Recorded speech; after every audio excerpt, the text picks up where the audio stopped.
Hi friends, இன்றைக்கி என்ன பார்க்க போகிறோம் அப்படின்னம்னா நேர் பீஸுக்கும் கிராஸ் பீஸுக்கும் உள்ள வித்தியாசம் என்ன அப்படின்றத நம்ம பார்க்க போகிறோம்.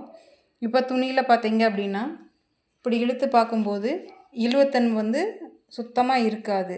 இது வந்து நேர் பீஸ். இதே இது பார்த்தீங்க அப்படின்னா இப்படி கொஞ்சம் இழுக்கும்போது இந்த லைட்டாக ஒரு பெண்டு மாதிரி வருது பார்த்தீங்களா? இப்படி இருந்ததுன்னா இதுதான் குறுக்கு பீஸ். உங்களுக்கு கழுத்து தைக்கும்போது அந்த வளைவெல்லாம் தைக்கிறதுக்கு வந்து இந்த கிராஸ் பீஸ் வந்து யூஸ் பண்ணலாம். இந்த நேர்பட்டி வந்து இழுவையே கொடுக்காமல் இருக்கிறதுனால இந்த பட்டி வந்து நேர்பட்டி அப்படின்னு சொல்லுவோம். இது வந்து ஊக்குப்பட்டி, ஐப்பட்டி இந்த மாதிரி இதுகளுக்கு வந்து நம்ம வந்து யூஸ் பண்ணுவோம். இப்போ உங்களுக்கு தெளிவாக தெரியறதுக்கு வேண்டி நான் 2 பீஸ் கட் பண்ணி வச்சுருக்கேன். இது பார்த்தீங்க அப்படின்னா அப்படியே ரப்பர் மாதிரி இழுவுத்தன்மை கொடுக்கும்.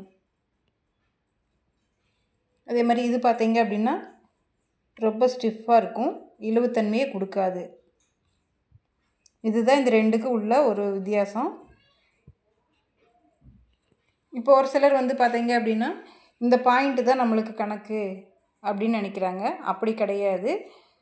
இந்த பாயிண்ட்டும் நம்மளுக்கு முக்கியம்தான். இருந்தாலும் இது வந்து நேர் பீஸாக குறுக்கு பீஸான்னு பார்த்துட்டு அதுக்கு தகுந்த மாதிரி நம்ம துணியில் வச்சு நம்ம கட் பண்ணி தைக்கணும். நெக்ஸ்ட் வீடியோவில் பார்க்கலாம். பாய்.